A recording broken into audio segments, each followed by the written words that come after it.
Anime covered here. Today we will discuss the anime of a boy reincarnated in a fantasy world. But first, make sure you subscribe to our channel. Suzuki, a 29-year-old gaming programmer also known as Sato, runs to catch a train in the opening scene of this anime, so that he can get to his office and work on the weekend. But later, everything changed for the worse. After working day and night and fixing countless bugs, he decided to take a quick nap. He claimed that sleeping was his only form of freedom, but when he opened his eyes, he was in another world. He first believed it was all a dream, but it wasn't, and he also realized he was now a 15-year-old adventurer. However, before Sato can fully understand his situation, an army of lizard men attacks him, forcing him to cast a powerful spell in retaliation, and enemies are wiped. The mountain could be completely destroyed by using special abilities. His level is raised by 2 points to 310, effectively maxing out a stat. As a high-level adventurer with a diverse set of skills and no way to return to reality, Sato is compelled to live in this virtual world, but still believes that everything is a dream. After defeating the captain of the Lizard Man and obtaining the title of Conqueror of the Valley of Dragons, Sato was attempting to log out of this game while sitting on the mountain. That's when he realized he had new magical abilities. He used a meteor shower at a distant place, but was still not distant enough. And now he has to run or he'll die from the meteor shower. Many ways he was still alive. And because of the high risks of the meteor shower, Sato decided to turn it off later. He changed into new clothes and drank some water, and took a nap.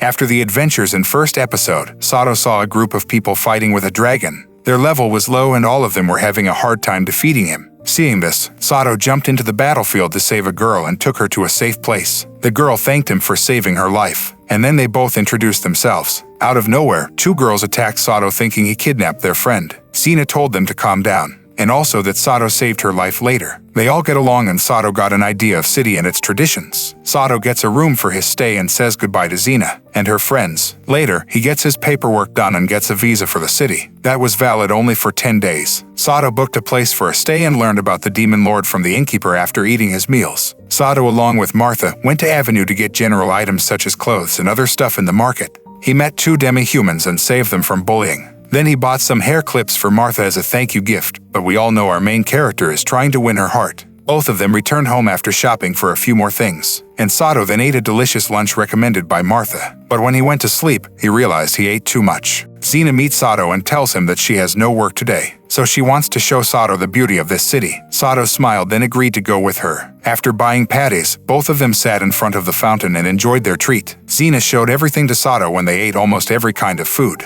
After that, Xena takes Sato to a church where she tells them about a holy sword that glows blue. If a person who holds it is a hero. Later, they meet Orna, a priest. As that serves Peron, Orna thinks of Sato and Xena as a couple and makes a cute joke about it. That leaves both of our main characters blushing. Orna had an emergency and left, while Xena continued to show Sato her city. While traveling, Sato sees something terrible that made him sad. He saw people throwing stones at demi-humans, thinking that they are devils and hitting them as God's will. Seeing this, Xena jumped in front of them to stop the people from hitting them seriously. Sato immediately searched for the master of these demi-humans and exposed him in front of the people who were throwing stones at the demi-humans. Suddenly, a demon forced himself out of the body of the accused man and attacked everyone. Sato was trying to free the demi-humans, but the escaped demon did something and trapped everyone in his master's cave. He's now trapped inside a cave and he must complete the mission to escape. In this labyrinth, Sato becomes the new master of the demi-humans and gives them names along with food, water, and clean clothes. Sato formed a team with Lisa, Toma, and Poch and started his journey to escape this strange cave. He notices that Lisa, Poch, and Toma are not getting any experience because all they're doing is obeying him. So to fix it, he starts ordering them to help him in killing the huge bugs. We all know Sato can kill these bugs even with his eyes closed, but he wanted his comrades to gain an experience as well. Their level eventually increased after they had defeated many bugs together. Sato then gave them food and ordered them to take a 3-hour nap.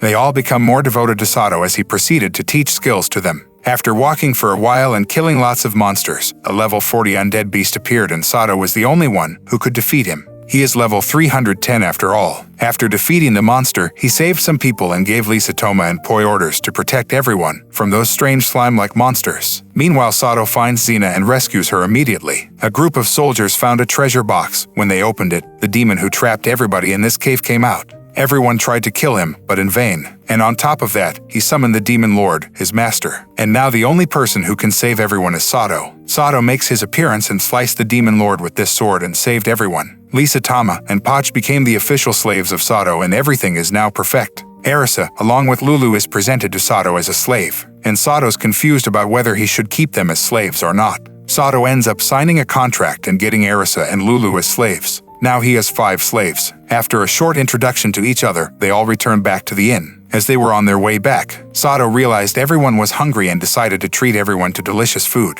He also bought cute dresses for everyone, and we can assure that Sato was a great kind of man. Sato arranged a room for Lisa, Toma, and Poetry and slept with Arisa. Sato wakes up at night and finds Arisa kissing him. He felt something was off, and when he realized that Arisa was using her powers to seduce Sato, he simply ordered her to stop it. Arisa later also revealed that she wants to serve Sato and she's fallen in love with him. Arisa gave Sato all the information about being summoned as a hero, and after listening to the story, Sato asked why she became a slave, and they both fell asleep. Xena comes to meet Sato in mourning and becomes angry after finding Sato sleeping with Arisa. Sato ran to clear the misunderstanding. And when things cooled down, Sato gave some money to his slaves and ordered them to go to the market to buy everything they want. Sato's behaving like a gentleman and treating everyone like they're his wives. Sato, along with Xena, is now looking for a property for rent, so all of them can live together in the same place. After searching and looking after a few houses, Sato could not find any house and decided to visit the market with Xena. As they were walking in the market, Sato's slaves appeared and showed him all the new clothes they had just bought. Sato liked an earring for Xena and bought it. And then they went to the hall to watch a play. The play was pretty boring and everyone wanted it to end. After the play, Xena said goodbye to Sato and went to heal her injured comrades who returned from their task. Suddenly, a large group of flying ants appeared and started to attack the people of the city. Poi and Toma protected the inn while Sato and Lisa guarded the main gate along with many other soldiers. The storm of flying ants finally ended, and Sato, along with his slaves, now once again enjoying a great meal. However, the mystery had only just begun. Sato was attacked by a mysterious shadow on his way back home after drinking, and he was unable to understand what was happening. The stories becomes more and more interesting, and we see Sato took the rat knight and the princess to the odd job shop for treatment because they were both wounded. The owner of the shop quickly identified the princess and gave her a bed to sleep in. Her name was Mia and she was a 130-year-old princess. After taking them there, Sato went back to Arisa and gave medicine to Lulu. After dealing with Lulu, Sato went back to see how Mia was doing. But when he reached there, she was still sleeping. As Sato and Nei were talking to each other, Mia woke up and Sato immediately ran to see her. Nei then offered a horse carriage to make it easier for them to travel. Sato immediately buys it and asks Lulu to teach him how to ride it. Lulu and Sato went on the horse carriage, and that's when Sato realized that they were being chased. Sato looked at a tree and found an owl gazing at him. He returned back to the odd job shop and met Meza. Meza told Sato that Mia is being targeted by a magician. He further elaborates that Mia has exceptional magical abilities and she's being targeted because of that. Suddenly, a thunder sound is heard and Sato rushes to the main hall thinking an enemy has appeared. Sato was laughing after knowing that they'd all be afraid of thunder, and that's when Toma noticed an owl staring at them. It was the same owl that was chasing Lulu and Sato in the forest, and when Sato recognized it, it was already too late. The owl transformed into the king of the undead named Zen, and it was determined to take Mia with him. Sato stood in front of him and stated his usual introduction about being a merchant and what bad timing it was to introduce yourself as a merchant. After having a little chat, Arisa and Sato confront Zen, and he was strong enough to abduct Mia and escape. Sato chased him, but ended up getting trapped in a shadow dimension. Sato easily escaped the shadow dimension, but Zen moved Sato to a cradle, and the only way to escape this cradle was to conquer it. Sato met a monster in the form of a dryad in the cradle, and that monster was able to move any person from one place to another within the cradle. When he reached the 100th floor, Sato met Menihoi that had taken the form of a human girl. Sato also fought with a giant iron golem Zen created and defeated him easily. When he confronted Zen after reaching the 200th floor, Zen promised to give Sato the holy sword and Mia if he could defeat his whole army. Zen took Mia and went to some other place. While Zen's army started attacking Sato, Sato fought them and defeated his army. Sato confronted Zen once more, and this time Zen was applauding him. As promised, Zen gave Sato a holy sword and told him of all his tragic life. Zen also said that while he was reincarnated in this game, he was betrayed by the ones he trusted the most. Zen later begged Sato to kill him so he can meet his wife in the afterlife. Sato killed Zen and earned the title Undead King Slayer. After the death of Zen, the cradle was about to be destroyed, so Sato rescued Mia, the dryad, and all the Hunali by taking all of them out of the cradle. All the Moni decided to stay with Sato, but he can't handle that many girls at one time. I mean, can you blame him? He's elected one girl to come with him and called her Nana. Sato reunites with Xena at the end and gives her the earrings he purchased for her. Then he started a new journey to take Mia back to the place where she belonged. Sato's interest in this realm and his desire to learn more about magic are both growing. He's honing his magical abilities so we can level up. The trip was enjoyable and interesting. He also experienced a memory involving a shrine close to his grandfather's home. After a long and exhausting trip, Mia is finally reunited with her family. Rat Knights enthusiastically welcome everyone and express their gratitude to Sato for looking after Mia.